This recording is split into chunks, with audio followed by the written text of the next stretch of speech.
lenguaje principal, ¿no? El juego es este lenguaje universal de todas las niñas y niños, no importa que hablen, de dónde vengan, mientras hay juego, ellas y ellos saben, ¿no? Que algo está sucediendo, que se pueden comunicar de alguna manera. Lo vemos en los espacios migratorios, por ejemplo, aquí en Ciudad Juárez, en donde yo me encuentro. Bueno, a veces hemos tenido espacios en donde hay niños que no hablan el mismo idioma y sin embargo a través del juego logran y logramos comunicarnos con ellas y ellos. Entonces, la verdad que es un privilegio para una servidora y para la Secretaría Ejecutiva el poder hablar de este derecho y poderlo poner sobre la mesa con la importancia que lleva. Yo aquí me gustaría mucho que participaran a lo mejor a través del chat. Si podremos recordar a qué nos gustaba jugar cuando éramos niñas y niños. Bueno, creo que hay un niño aquí también. Cuando éramos niñas y niños, ¿a qué nos gustaba jugar? ¿No? Pensar, bueno, a lo mejor a mí me gustaba jugar, habrá quien diga a la pelota, no sé si puedan ir poniendo aquí en el chat. Déjenme abro el chat, si alguien quiere poner algo de a lo que le gustaba jugar. Piénsense en una edad, este, piénsense en una edad, puede que sea a los 5 años que te gustaba jugar, a los 8. Yo voy a, Eh, yo voy a abrir mi micrófono porque a mí me gustaba sí. mucho jugar a la liga. A la liga y me gustaba jugar al bote volado, al softball. Esos son todos mis juegos. Bueno, Ay, la liga. muchos más, pero esos eran mis favoritos. Y te voy a decir por qué, porque salíamos a la calle al aire libre, o sea, no estábamos en la casa. Ajá, así es. Una gran diferencia. Aquí nos dicen algunas al gato y hasta la fecha. Hacer casitas, canicas, patines y bicis, y la bici, a las Barbies, a la comidita con lodo, eso era genial, la comidita con lodo. Saltar la cuerda, la matatena, la liga, yo la matatena nunca la entendí. Escondidas, a las muñecas y al voleibol, a las escondidas de hacer pasteles, escondidas congelados, carritos. Construía pistas en el jardín de mi mamá. Oye, qué padrísimo eso de tener pistas que se pudieran haber creado. ¿Cómo le tenemos actualmente un miedo tremendo, porque yo lo veo en la cara de los papás y las mamás, a ensuciarse, ¿no? A ensuciarse, a jugar con el lodo, a jugar en el piso, a revolcarse en los espacios. Y creo que casi todos los juegos conllevaban esto, ¿no? En nuestra infancia, ahorita Cristina decía algo bien cierto, salíamos al aire libre, ¿no? Y nos pegaba yo recuerdo que a mí me encantaba hacer casas de cobijas. Y entonces lo llevamos a un nivel muy extremo con mis vecinas, que eran mis amigas, y construimos una casa de cobijas y nos llovió afuera. Y padrísimo, o sea, poder haber vivido esa experiencia la hicimos lo suficientemente fuerte para que no entrara la lluvia a nosotras, ¿no? A lo mejor en un minúsculo espacio, pero el llevar esto a la experiencia de aire libre hace completamente diferente las cosas, situaciones, lugares que actualmente se dificultan, ¿no? Para la vida de las niñas y niños. Se dificultan por las ciudades no planeadas, se dificulta por la violencia, lamentablemente, ¿sí? En donde ya las niñas y niños no pueden transitar de igual manera. Entonces, bueno, me dicen si sí se pudo cambiar la presentación. Bien. El juego, pues, es más que un pasatiempo y ustedes mejor que nadie lo saben, que todas y todas estamos ahí, a lo mejor en alguna manera jugando. Es una actividad instintiva. Nos dicen algunos teóricos, comienza a jugar el bebé desde con su ombligo, ¿no? Con su cordón umbilical. Está en el vientre materno y ya se encuentra jugando, se encuentra explorando. Un bebé nace, juega con sus manitas, ¿no? voltea a ver sus manitas, las reconoce, juega con ellas, comienza a través de las cosas, de la exploración, de tomar cosas, meterlas a la boca, sentirlas. Es una necesidad biológica, existencial, y es una forma de poder explorar el mundo. El juego es eso. Incluso para nosotras, las personas adultas, si jugáramos más, aprenderíamos más, ¿sí? Porque esta forma de poder conocer a través de la manipulación sensorial, bajo todos mis sentidos, deja una huella neurológica mucho más importante e impactante en mí que si yo simplemente lo leo, ¿no? Lo veo en una computadora. Y eh, a mí me gustaría hacer énfasis en que hay una posición de libertad, y que eso es lo que se pierde cuando el derecho al juego no se ve reconocido. ¿Por qué? Porque hay autonomía sobre el cuerpo, sobre el juego, sobre lo que estoy haciendo. Estamos hablando de que son procesos que son iniciados, controlados y estructurados por niñas, niños y adolescentes. Esto quiere decir no iniciado por las personas adultas. Ahorita vamos a ver como que estas diferencias. Cuando el juego es iniciado por las niñas y niños, vemos cómo toma otro sentido. Incluso, bueno, una servidora desde la No, psicoterapia infantil, lo veo, ¿no? En la terapia de juego como el proceso iniciado, controlado y estructurado lleva a la sanación. Entonces, bueno, es una posición de libertad. Y también, pues, es un interés protegido. ¿Esto qué quiere decir? Pues que está reconocido, uno, que las niñas, niños y adolescentes son titulares de derechos y por lo tanto esto tiene interés vital, ¿sí? Para su existencia. Por eso está reconocido como un derecho fundamental, sí o sí se encuentra. ¿Por qué? Porque también teníamos muchísimos otros espacios en donde veíamos que se estaba eliminando el juego y comenzamos a privilegiar otras cosas. Entonces había que hablar acerca de la importancia del juego, por qué el juego tiene una vida central en el mundo infantil. Y bueno, las diferentes teóricos también han trabajado para sustentar el cómo el desarrollo del juego, sobre todo el iniciado por ellos, ¿sí? Y el que es juego libre, el bienestar que trae, ¿no? Al desarrollo. Entonces, bueno, es más que un pasatiempo para todas aquellas personas que a veces tenemos que ir a traducir esto al mundo de las familias, ¿verdad? Porque lo vemos, o a las maestras, es que nada más quiere estar jugando, ¿no? Es una de las cosas que nos dicen a veces de lo que pasa en los salones de clases. Y decimos, pues claro, es un lenguaje universal, número uno. Bajo esa medida va a incorporar aprendizajes.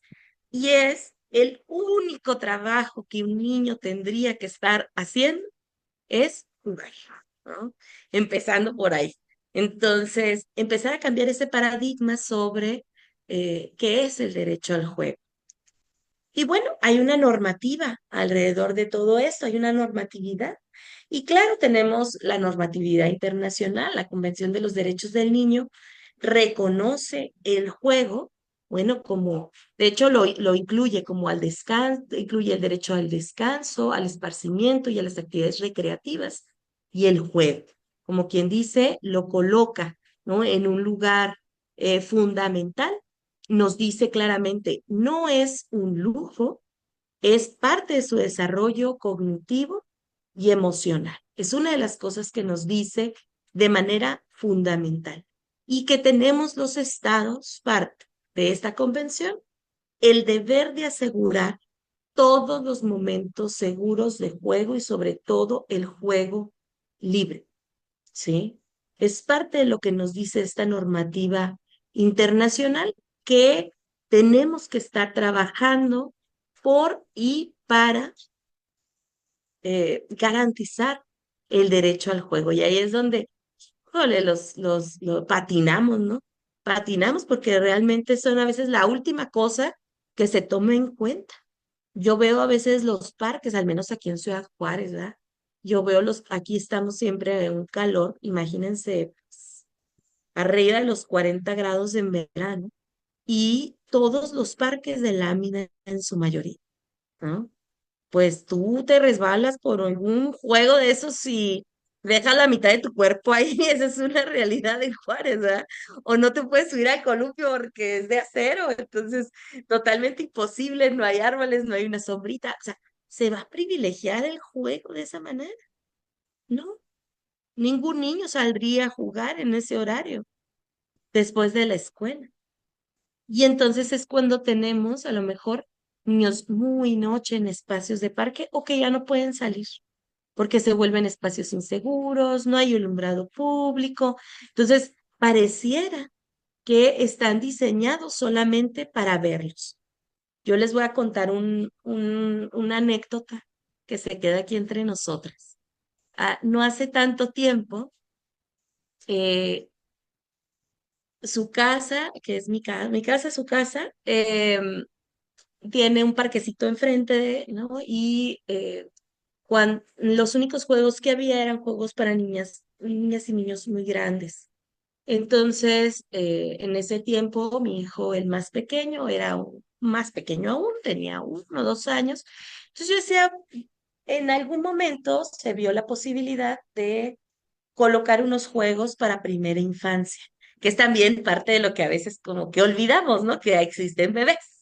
A mí me gusta decir que son no solo niñas, niños y adolescentes, sino bebés, niñas, niños y adolescencias, ¿no? Porque hay una etapa que invisibilizamos cuando solamente vemos a la niñez y no vemos a la primera infancia, hay infancias.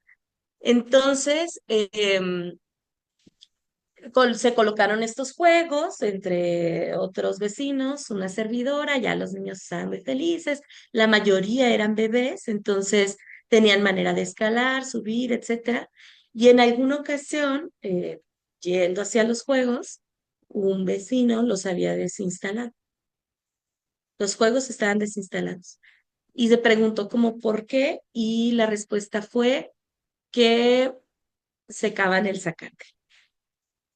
Y entonces ahí nació una iniciativa vecinal que le llamamos Menos jardines, más parques, porque empezamos a hacer un hashtag entre vecinos, así que, pues, ¿qué es lo que quieren? ¿Jardines o parques, no? Y recuperemos los parques para las niñas y niños. Total de que hasta juntamos a las niñas y niños y les dijimos que si querían su parque, que cómo lo querían. Entonces,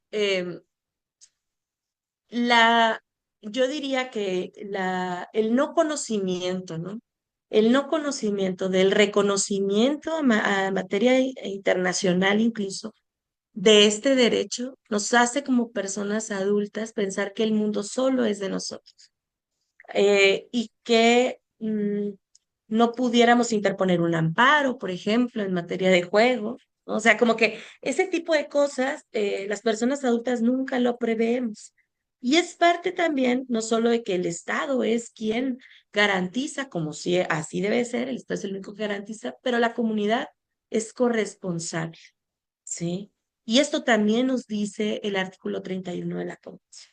También nos dice que de alguna manera nosotros tenemos que estar teniendo presente el desarrollo de niñas, niños y adolescentes y que este es un eje fundamental y que también tenemos que tomar en cuenta las tradiciones y valores culturales de cada uno de los pueblos o de las comunidades, porque también hay juegos que van conforme a la población, a la comunidad, al lugar, ¿no? Entonces, es parte de lo que establece y creo que, bueno, tener este marco en mente es muy necesario. De igual manera, bueno, nuestro artículo 4 de la Constitución también lo garantiza, ¿no? Este derecho al sano esparcimiento para el desarrollo integral y la Ley General de Derechos de Niñas, Niños y Adolescentes, en el del 33 al 35 prohíbe tajantemente imponer regímenes de vida, de estudio, de disciplina que impliquen renunciar o quitar el derecho al juego. Y en muchas ocasiones, estos artículos o esta parte de la ley se ve menoscabada a veces incluso por quienes están en los sistemas educativos. ¿Cuántas veces hemos escuchado niños que se quedan sin recreo, por ejemplo? No, va a tener que terminar aquí en el salón y ya no va a poder salir al recreo. O ya no puede estar haciendo esta u otra actividad, como si fuera algo que podemos quitar porque es algo que disfrutan los niños y niñas y entonces lo puedo usar como consecuencia, ¿sí? Como castigo. Y entonces la ley general es muy exacta. Te dice, te lo prohíbo. No puedes quitarles, no puedes menoscabar su derecho al juego. Y entonces a veces son cosas muy en lo particular. Lo pensamos mucho en lo macro, en los parques y los gobiernos impulsando parques o espacios de juego, pero no lo vemos a veces en lo más pequeño o íntimo, por ejemplo, en nuestras familias, ¿sí? Te castigo el juego, te castigo en lugar de enseñar bajo otras medidas. Elimino el juego de tu vida, lo único que es tu lenguaje disfrutable y que te ayuda a tu desarrollo. Si lo vemos bajo esa otra mirada, no estaríamos imponiendo ese tipo de castigos, ¿sí? Pero bueno, ahí yo creo que merece mucho profundizarse y el establecer nuevas medidas y nuevas formas también, porque creo que hemos crecido bajo esos estilos de crianza. Hay una neurociencia detrás de todo el juego, que ustedes ya la conocen bien. El juego obviamente es la forma principal y más efectiva que una niña o niño tiene para adquirir un conocimiento, una competencia esencial, para resolver un problema, porque esto le ayuda a conectar su cerebro también con el entorno. Durante los primeros años, estamos hablando de que hay una nuevas conexiones neuronales entre 700 y 1000, ¿sí? Por segundo, por segundo. Esto es de lo que nos dicen en los primeros años de vida. La importancia del juego en todo momento, desde antes de nacer, que ya lo dijimos, lo hacían con su cordón umbilical, hasta, ¿sí? Siempre, yo diría hasta los 99, pero esencialmente en la primera infancia, todo lo que tiene que ver con las nuevas conexiones neuronales, hay un crecimiento intenso. Pero también los neurólogos nos dicen de otra parte nos dice que hay como tres etapas críticas en el desarrollo neuronal. La primera está en esta, que están las nuevas conexiones neuronales. La segunda, que es le llaman etapa crítica porque incorpora y solidifica todas estas redes neuronales que está desde los 6 años hasta los 11 años, 12, ¿sí? Hay vamos a decir, un robustecimiento, se fortalecen esas redes neuronales y por eso es tan importante la adquisición de hábitos entre los 6 y los 11 años, por esa etapa crítica que le llaman los neurólogos. Después vuelve una nueva poda neuronal, ¿no? Y nuevas conexiones con la adolescencia, es lo que se ha visto, ¿no? Que es la etapa en donde dice el cerebro, bueno, esto sí, esto no, esto sí, esto no, esto se queda, esto se va, ¿sí? De una nueva manera. Y esto se da, este desarrollo neurológico, completo hasta los 24 años, es lo que nos están diciendo la ciencia, que sería considerado que eh, no es que culmine, porque también se ha visto que no es que algo que culmine, que termine, sino es cuando en su momento o en su momento más top tiene el cerebro, ¿sí? Las conexiones neuronales y sobre todo el área prefrontal, que son todas nuestras funciones ejecutivas de atención, terminan de desarrollarse. Por eso es muy difícil decirle a una niña, niño adolescente, detente, no hagas, es nuestro Pepe Grillo. ¿Sí? La corteza prefrontal es nuestro Pepe Grillo. Pero ¿cómo se fortalece este Pepe Grillo? A través del juego. ¿Sí? Y es algo de que es a veces complicado eh, enseñarlo con las familias. que vean el beneficio que tiene neurológicamente para sus matemáticas, para la lectura, para todo aprendizaje que desean consolidar, el juego, que hay un previo, ¿sí? Y un después, y en todas está el juego. Entonces, bueno, y el tocar esta importancia de la neurociencia creo que es parte de lo que debemos de ir promoviendo. Claro que también el juego tiene un tema de aprendizaje y desarrollo, ¿no? Cómo es que el cuerpo, ¿no? El desarrollo motor, la salud física, la conexión innata de procesos naturales se da a través del juego, ¿no? No solamente, bueno, cómo promueve la motricidad gruesa, fina, cómo se dan los aprendizajes comunitarios. Esto tiene que ver con la posibilidad de sociabilizar, de trabajar colaborativamente, de tener una resolución pacífica de conflictos, de crear vínculos de confianza. Todo esto lo crea el juego, ¿no? Y de carácter moral. eh, Creo que esta mirada nos dice, estas nuevas miradas también sobre el juego, cómo hay una evolución hacia el juego de reglas, ¿no? Del juego libre hacia el juego de reglas. Y entonces también podemos trabajar la frustración, la negociación, ¿no? En términos de equidad y la comprensión de las normas como una voluntad común, algo en lo que todos nos ponemos de acuerdo. Cuando jugábamos al stop, ¿no? Poníamos las reglas, decíamos, poníamos las reglas. Primero vamos a decir, todos éramos colores, y lo, no, no, alguien dijo, todos frutas, y todos nos pusimos de acuerdo y fuimos una fruta, ¿sí? Y lo colocamos en el stop. Y luego decidimos también que era un paso pasito, ¿verdad?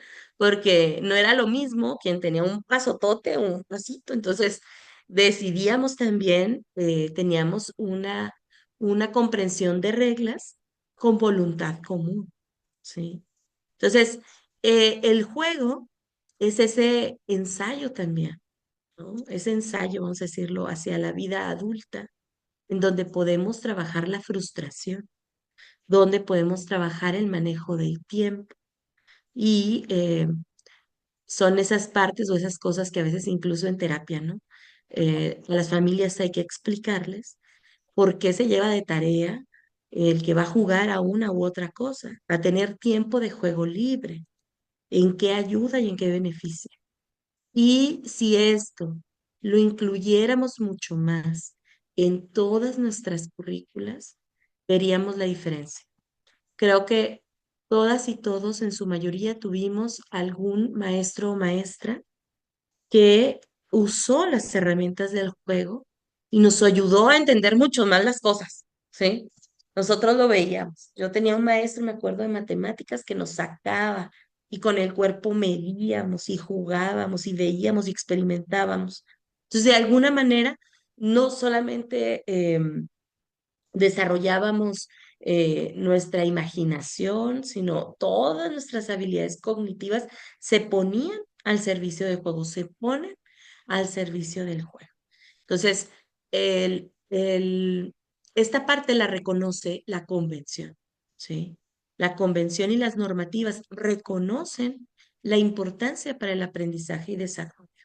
Otra parte que se reconoce y que se habla en las diferentes recomendaciones, tiene que ver con la diferencia entre el juego libre y el deporte. Yo aquí la quise poner porque a veces las familias o las personas consideran que el juego libre es lo mismo que incluirles a algún deporte. Y tenemos niños con agendas que parecen de una persona adulta. Esa es la realidad. Niños y niñas que eh, van a clases de 8 a 3 de la tarde y luego también tienen taekwondo y luego de ahí se van a la natación y luego ya regresaron a la casa a hacer tarea y a dormirse. Y ese es su lunes a viernes, ¿sí? Y entonces, cuando tienen espacios de fin de semana, también tienen torneos de taekwondo, ¿no? Hay que sumarle, tienen todavía el torneo y la actividad de las personas adultas. Y entonces, ¿a qué hora un niño juega? a qué hora vienen creando sus propios juegos. A ninguna hora. Y tristemente o lamentablemente comienza a ser la mayoría de los casos de las niñas y niños. No hay espacio para ese juego libre. El objetivo del Bárbara, Oye, Ros, pero yo creo que también digo, aquí hay que señalar que yo creo que los papás no saben que el juego no es los videojuegos, que los ajá, videojuegos no es algo que los va a ayudar de ninguna manera a su desarrollo, ni aprendizaje, ni a su seguridad. Entonces, a lo mejor los papás sí todo el día juega, pero todo el día está la pantalla, así es. en la pantalla. Entonces, eso no es jugar. Así es, también bien cierto lo que dice Babi, ¿no? A veces también eso, ni siquiera están en una actividad extracurricular, pero se la pasan en la televisión o en la tablet o en el celular. Y bueno, no es un juego libre. El juego libre, ¿cuál es su objetivo? Bueno, la exploración y la diversión. Tiene reglas flexibles y negociables para los niños, ¿eh? El juego libre, los niños eligen las reglas, empezando por ahí. Esta es una familia de animales y no, ya no es familia, ahora son un salón de clases. O sea, ellos deciden y negocian sus propias reglas, incluso con otros niños. Es que no te puedes esconder en tales lugares. ¿Sí? Cuando jugamos a las escondidas, no te puedes esconder más allá porque ya no te vamos a ir a buscar. Allá no se vale, ¿no? Entonces, eran flexibles y son flexibles y negociables. Hay una motivación intrínseca, esto quiere decir por uno mismo, ¿no? El acto mismo de jugar y busca la autonomía total del niño. Eso es una de las cosas que promueve el juego libre. Y el deporte, por ejemplo, genera competencia. Su objetivo es la competencia y el rendimiento. Tiene reglas fijas y expuestas desde el exterior. La motivación es ganar, ¿no? Hay una motivación extrínseca, o ganas o pierdes, y hay dirección y supervisión de una persona adulta, ¿sí? Esto sería la diferencia entre un juego libre y un deporte. Entonces, no podemos nosotros equiparar que nuestros hijos están jugando al aire libre porque están yendo a jugar fútbol, por ejemplo, que nuestros niños estén teniendo un deporte o están yendo a la natación y por eso ya se sustituye el tiempo de juego libre. No, no por yo dejarlo jugar una hora en la tablet se sustituye el tiempo de juego libre. No, ¿sí? El deporte es valioso, sí, es muy valioso, pero carece de dos cosas, de la autonomía infantil y de la libertad, que es esta posición jurídica por la cual se impulsa el derecho al juego. Y entonces, no estamos hablando, no podemos equipararlo. Y por eso es muy importante el ponerlo también sobre la mesa, porque a veces decimos, no, mi hijo no tiene nada de aparatos electrónicos. Ah, bien, un 10, señor. Pero tiene la agenda de un señor de 70, de 60, de 50, de 40, ¿no? Tiene Kumon y luego del Kumon se va no sé qué y luego no sé qué tanto y en ningún momento se le permite jugar, ¿sí? Se le permite jugar libre. Y decía por ahí una teórica, el aburrimiento obviamente también es madre del juego libre, ¿sí? Cuando no sé qué hacer, ¿verdad? Y luego a partir de ahí crear qué sí podría yo hacer con esto, ¿no? Con un aro, con una pelota. Nosotras decíamos en una organización donde apoyo, decíamos, vamos, ¿qué podemos darle a las niñas y niños? Espacios. No necesitan solamente que les demos que un regalo para el día de la niñez y ahí andamos viendo qué les vamos a... No, no, darles espacios, espacios para jugar, espacios al aire libre. Llévalos a un parque el día de la niñez. Eso sería un excelente también regalo para el día de la niñez, porque tristemente no es algo que puede suceder todos los días y que es algo que queríamos de impulsar. ¿Quiénes son los ladrones del juego libre? Bueno, decíamos ahorita las pantallas y la comercialización.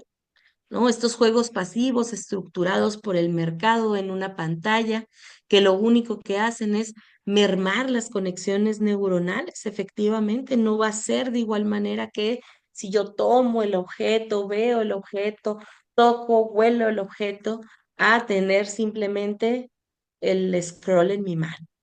Y es uno de los riesgos que también hemos visto, ¿no? Cómo tenemos ahora juegos electrónicos que ponen en riesgo también la vida de las niñas y niños. Lo vemos con el famoso Roblox, que es un lugar de contacto para personas PDFs, vamos a decirle, como lo dicen en las redes, ¿verdad? En el cual buscan contactar a niñas, niños, ¿ah? Y solicitan imágenes, y cómo las personas adultas pensamos que estando enseguida de mí ya eso es supervisión, cuando a veces ni siquiera sabes exactamente qué está jugando, cómo le está jugando, de qué se trata. A mí me llama mucho la atención la cantidad de juegos violentos que se permiten. Al menos, por ejemplo, en mi consulta, pues los niños yo les pregunto qué juegan. Yo por eso sé los juegos y las cosas, ¿no? Porque todo lo que llegan a comentar y todo lo electrónico. Y hay algunos que he dicho así como que voy a investigar sobre ese porque tiene un nombre medio extraño, ¿no? Y dices, mm, la cantidad de violencia a la que se expone, ¿no? Y normalizamos, ¿no? La cantidad de sangre a la que se expone y se normaliza. Entonces, todo el tema de pantallas y la comercialización también del juego nos hace mm, no llevar un juego libre. Por ejemplo, el Basta. Yo lo pienso, el Basta me encantaba a mí jugarlo. ¿Alguien aquí jugó Basta alguna vez? ¿Sí? Ok, ahora ya nos venden el Basta. El Basta, sí, con un aro y que lo picas y luego ya te va diciendo qué letra es la que te tocó, etcétera. O incluso hay uno que son todas las letras y luego vas diciendo conforme a las letras lo de una tarjeta. Está padrísimo, qué bien, existe, pero no podemos sujetar a que el basta solamente sea eso. El basta también era decir la letra en tu mente, ¿verdad? Y era decir tal letra. Y luego a partir de ahí escribirlo en una hoja donde yo tenía que utilizar mi motricidad. Comercializamos los juegos, ¿sí? También otra, bueno, la inseguridad urbana, como ustedes ya lo saben, tenemos un tema de inseguridad muy importante, en el cual las niñas y niños pues no pueden salir libremente a todos los espacios. Al menos aquí en Ciudad Juárez hay zonas en las cuales ni las personas adultas tampoco pueden salir, ¿no? Hay zonas de la ciudad en las cuales dices, híjole, ¿cómo que andaba un niño allá afuera? ¿Sí? Es peligrosísimo por el crimen organizado, por las jaurías de perros, por lo que quieras, ¿verdad? Que hay zonas de la ciudad en las cuales es difícil el acceso. O no hay parques. También tenemos lugares que están poblados de casas en los cuales simplemente se le privilegia el camino a los automóviles y dejamos de ver esta parte de niños jugando en la calle. ¿Cuántos no jugábamos a cerrar un pedazo de nuestra cuadra para poder ahí andar en la bicicleta? Y las personas respetaban también, ¿no? O sea, las personas adultas respetaban. Estaban jugando. O no rompíamos un vidrio, ¿verdad? Porque andábamos a lo mejor también jugando en un lugar cercano. Esto es cada vez más difícil, más difícil. Y cuando queremos promover el juego, tenemos que buscar tener patios, fraccionamientos que cumplan a lo mejor con un parque por cientos de casas y llevarlos hasta ese parque y a veces también los horarios, la vida, los traslados, cuántos nos salimos de nuestra casa y el trabajo nos queda a 40 minutos y esos 40 minutos también son de regreso, entonces también lo eliminas de esa vida, ¿no? O va a una escuela, muy buena escuela, pero pues va a una escuela 1 hora. Sí, y es 1 hora menos de juego. Entonces, es esta pérdida del espacio público de nuestras calles, ya que andamos así como en ideas. Yo siempre he querido hacer un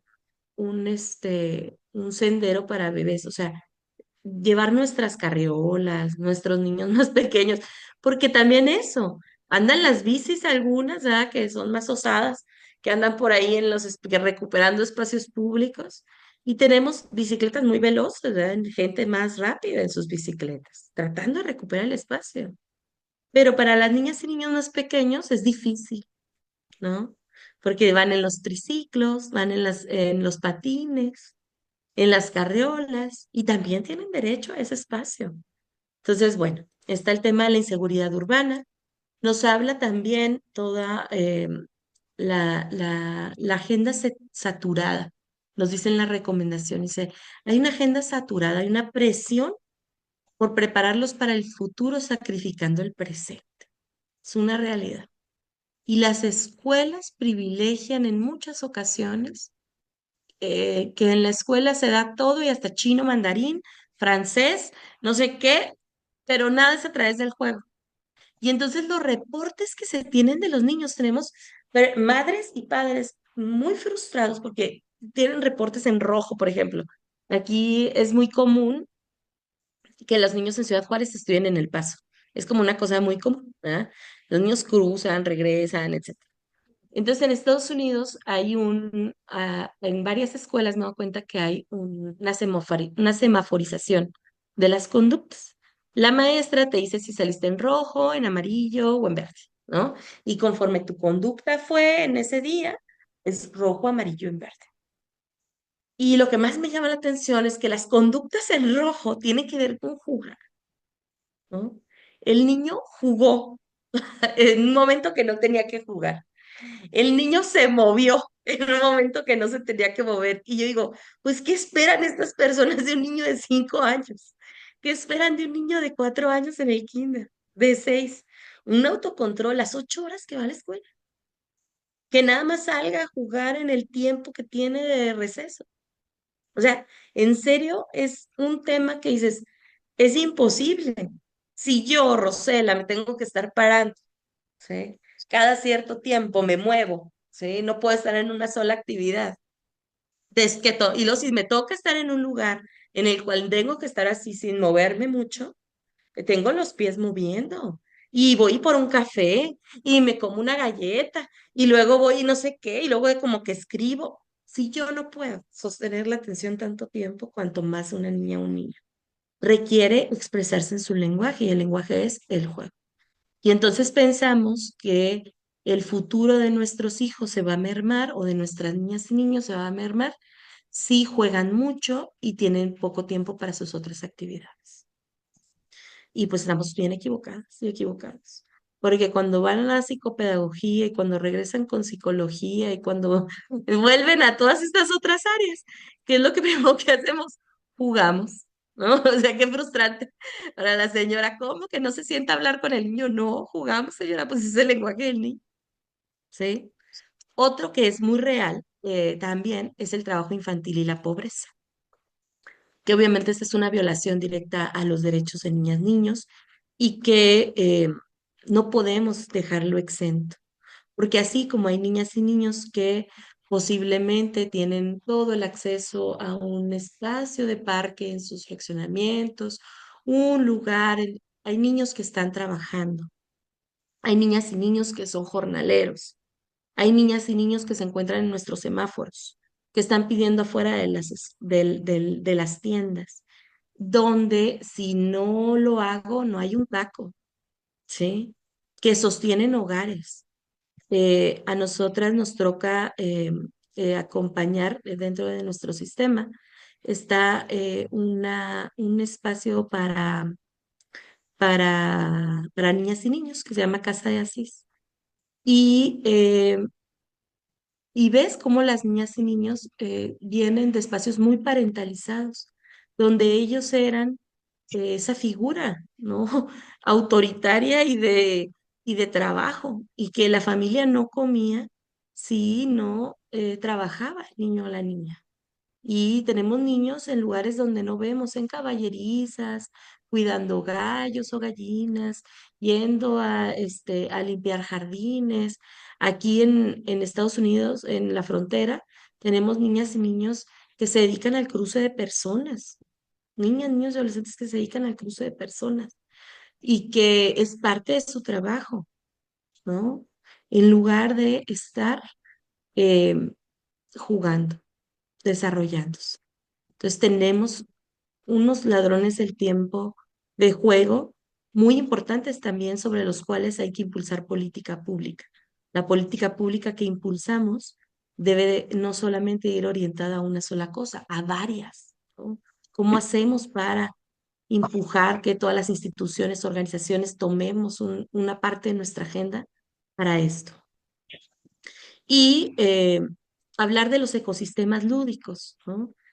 Todo lo que se impulsa de manera internacional nos dice, bueno, hay un Día Mundial del Juego esperen, hay un Día Mundial del Juego que tiene que ver con el 28 de mayo, que casi creo que por eso lo estamos haciendo en este marco del mes, ¿no? Todo lo de juego, que es para buscar reivindicar la cultura global.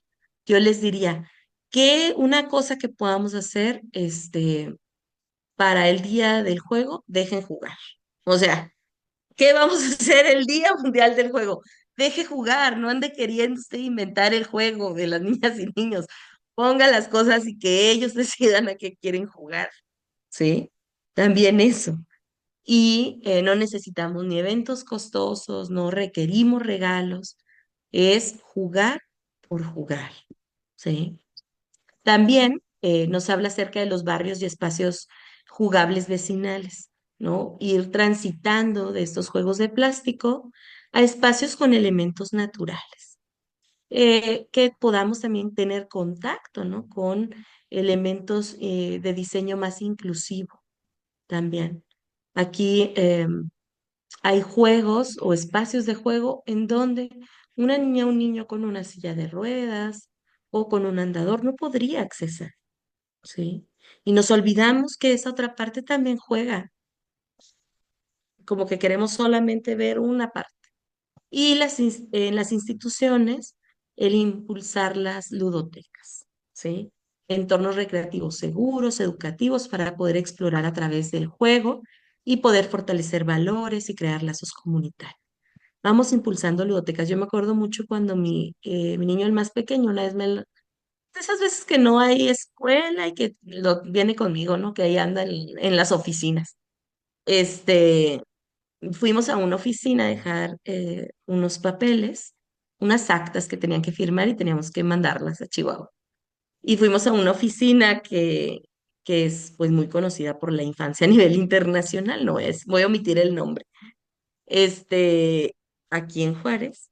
Y yo le dije a mi hijo así que, ay, vamos a ir con fulano de tal, a que firmen las actas, porque, y ahí ellos se dedican para las niñas y niños, y yo ya fuimos, firmó, nos regresamos, nos subimos al carro y luego me dice, me mentiste. Él cuando algo no le cuadra, te dice, "Ay, chiquitillo de 4 años, pero te dice, me mentiste". Le dije, ¿por qué te mentí? Lo me dice, porque no era un lugar para niñas y niños. Ellos no trabajan con niñas y niños. Dije, sí, amor, yo no vi juguetes. Y yo, es cierto, no había juguetes. No había juguetes y no había espacios de jugar. Entonces, como, ¿por qué se les ocurre que esto es de niñas y niños si no hay juguetes? Y yo dije, cierto, o sea, 100% decimos, ese es un lugar para niñas y niños. Y no es cierto, no es. No es, las niñas y niños no podrían irlo a visitar. Por lo tanto, necesitamos darles agencia y voz. Y esto requiere, a nivel internacional, hay algo que se llama diagnósticos de jugabilidad, que se promueven, que es entre las niñas y niños preguntarse a qué juegan y a qué quieren jugar. ¿Sí? ¿A qué juegan las niñas y niños? ¿A qué quieren jugar? ¿Cómo les gustaría que estuviera diseñado su espacio de juego? En el 2018 hicimos un diagnóstico de jugabilidad en Ciudad Juárez. Estuvo muy interesante. ¿Dónde quedaron esos hallazgos? Yo no sé, yo solo fui facilitadora del momento, así que no sabría decirles. Pero hicimos un diagnóstico de jugabilidad porque era cómo veían las niñas y niños la ciudad, qué les gustaría incorporar para el juego. Y era un momento facilitado en ese espacio, fue un momento facilitado por personas adultas. Pero la intención y lo ideal es que sea facilitado de niños entre niñas y niños, ¿no? Aquí, por ejemplo, hay un diagnóstico de la observación general que dice jugar y compartir es sentirnos libres. Queremos vivir como niñas y niños y no como adultos, no como los adultos dicen, ¿sí? No, o sea, nosotros queremos hacer cosas de niñas y niños. Y ellos lo saben, que ser niña o niño es jugar. Y en los diagnósticos que pongamos, los que sean, sobre qué quieres hacer, es jugar, ¿sí? Es jugar. Entonces, es una de las maneras que podemos también llevar a cabo en los juegos que llevemos, en los espacios que ustedes faciliten, ¿no? Tener un diagnóstico de jugabilidad. ¿A qué quieren jugar los niños de Chihuahua? ¿A qué quieren jugar los niñas y niños de Casa Cuna? ¿A qué quieren? A lo mejor yo quiero un parque fregoncísimo de no sé qué con una serpiente que, pero ellos no. Ellos, yo quiero un balón de fútbol porque se me poncha y me los dan bien chafas porque esa es la realidad, ¿no? Yo quiero un espacio donde yo me pueda sentar abajo de una sombrita. Esas son cosas que han dicho las niñas y niños. Yo quiero poder sacar mi casa de muñecas y jugar con mis amigas, pero no hay dónde. Todo está muy caliente. Ok, sí. Entonces, estos diagnósticos nos pueden ayudar a acercarnos hacia las necesidades de las niñas y niños. Y ya para terminar, yo quisiera simplemente llevarnos la reflexión, eh, y esta es una reflexión personal. El juego es un sinónimo de alegría, creo. Las personas adultas por eso posiblemente la vamos eliminando de nuestras vidas. Eh, Se va interiorizando que la vida adulta es triste, no forzosamente alegre, y eliminamos el juego. Pero este derecho no depende de, o no está subordinado ni que a la educación ni a la salud, es un derecho en sí, sí ayuda al desarrollo, sí fomenta el aprendizaje, sí tiene sus beneficios que van ligados a ello, pero no depende de ello, ¿sí? Es indivisible. Y no podemos sacrificar el juego para preparar a las niñas y niños para un futuro que transgrede su dignidad hoy, porque transgredir el juego es transgredir su dignidad. Y dice Margarita Robleda, me gusta mucho esta frase que dice, el derecho al juego está íntimamente ligado con el derecho a la alegría y el derecho que tenemos todos los seres humanos de estar vivos, plenos y felices. Yo diría, el derecho al juego es derecho a la autonomía y a la libertad, lo incluye. ¿Sí? Es parte.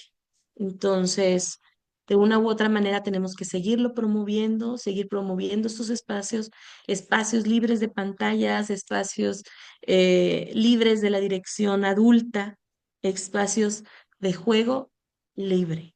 Hay que promover el juego libre. Sí, podemos promover muchas otras formas de juego, pero dentro de esas otras, no olvidemos el juego libre.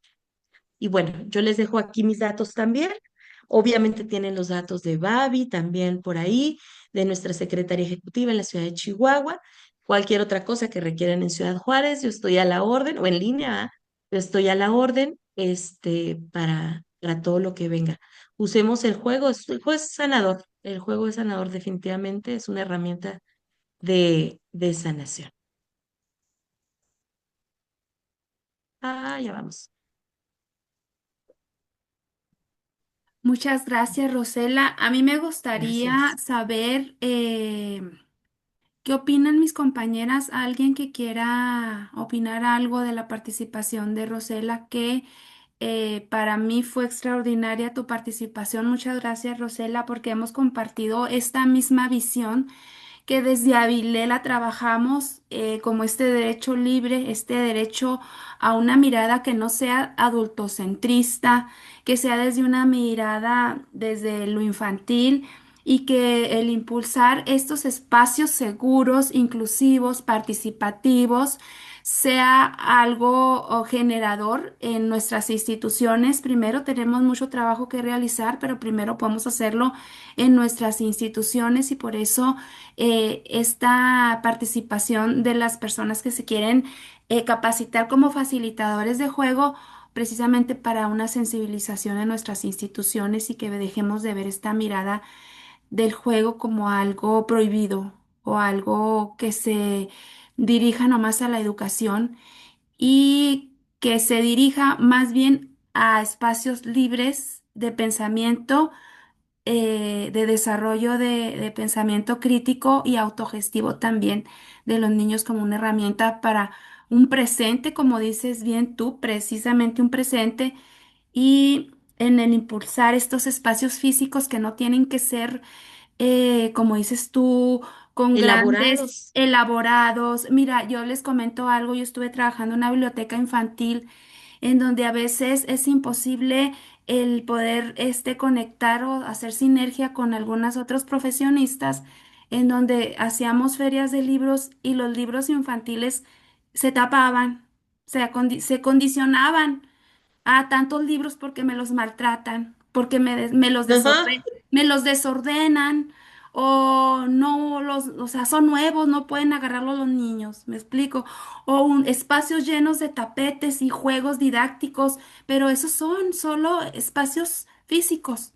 Entonces, un espacio de juego libre con participación infantil es actividades diarias de juego con ellos. Entonces, a mí me gustaría que, no sé, que las de Casacuna, de Diana Giré, Aimé, alguna que tenga alguna opinión, ya para cerrar con Rosela,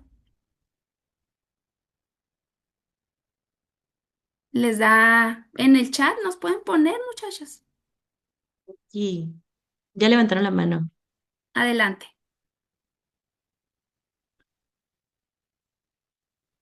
Muchísimas gracias por compartir. Estamos aquí Casa Cuna, yo soy Ana María.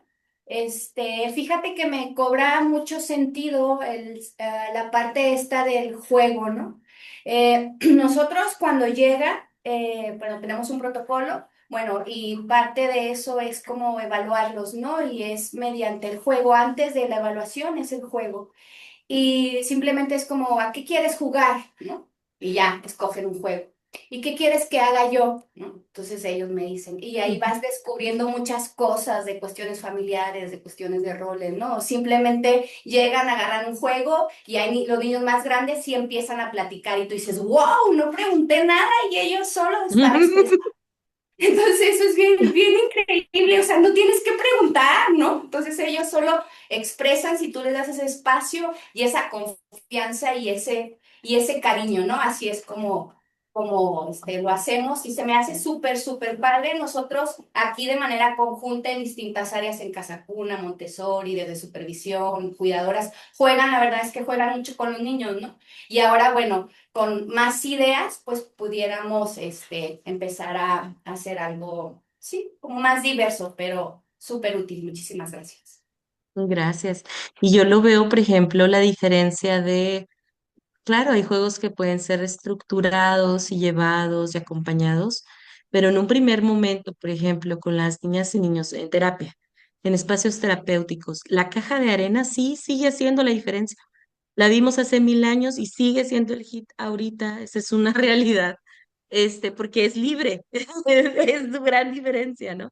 O sea, a veces decimos, ah, ya es una herramienta más antigua, ¿no? De las primeras que se colocaron para la terapia, pero tú sigues viendo el efecto de la caja de arena por lo que significa, por todo lo que lleva la caja de arena, por el juego libre que se puede desarrollar ahí para poder, es ese espacio donde a veces podemos hacer lo que no podríamos hacer en otro espacio, ¿no?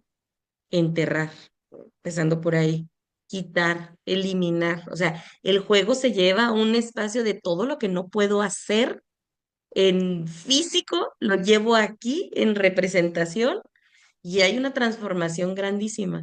Hasta nosotras mismas lo podríamos hacer y sientas diferente, ¿no? O sea, es una realidad.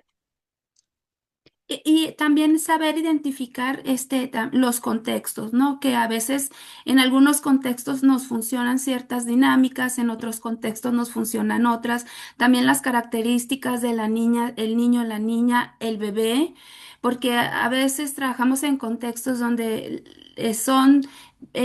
vienen de familias funcionales, entre comillas, o familias con alguna situación, pero a lo mejor estos albergues donde tenemos niñas y niños en situación de orfandad, Ujú. tutelados por el Estado, o que están ahí nada más provisionalmente, pues también tendríamos que ver, este, también esta facilidad de poderles proporcionar juegos que ellos puedan desarrollarse de alguna manera libremente, pero como lo dice Rosela, pues con ciertos lineamientos que ellos mismos pongan. ¿Para qué? Para que se gestionen estas emociones y que se puedan ellos identificar pues que existe un proceso también en este acompañamiento que tenemos que seguir de alguna manera libre, pero a la vez acompañado. Entonces, Claro. no sé si Sostenido. sostenido, contenido, exactamente. Ujú. Muy bien, Rosa. Entonces, no sé si haya otra intervención. Bueno, si no es así, muchísimas gracias a todas y a todos. Un abrazo y cualquier cosa, aquí estamos a la hora. Muchas gracias, Rosela. Nos despedimos de ti y seguimos invitando a las demás personas que estén conectadas. Vamos a desarrollar el siguiente tema que viene siendo el territorio de juego, a lo que alcancemos de aquí a 1 hora y un poquito más de 1 hora y después despedimos la primera sesión. Si gustan, nos podemos dar 3 minutitos para ir al baño, para tomar agua, café, lo que ustedes gusten. ¿Les parece? Prendemos la cámara para una foto, se nos fue Ah, Rosela. se nos fue Rosela, sí es cierto. Déjame le digo a ver si puede entrar rapidito nomás Sí, para que la entre. Aquí estás, Aquí aquí está. estás. Sí, vamos a Para prender la la foto. cámara.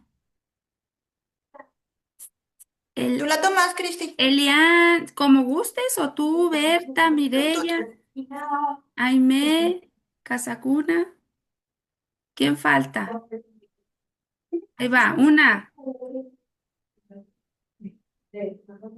dos, ahí va otra.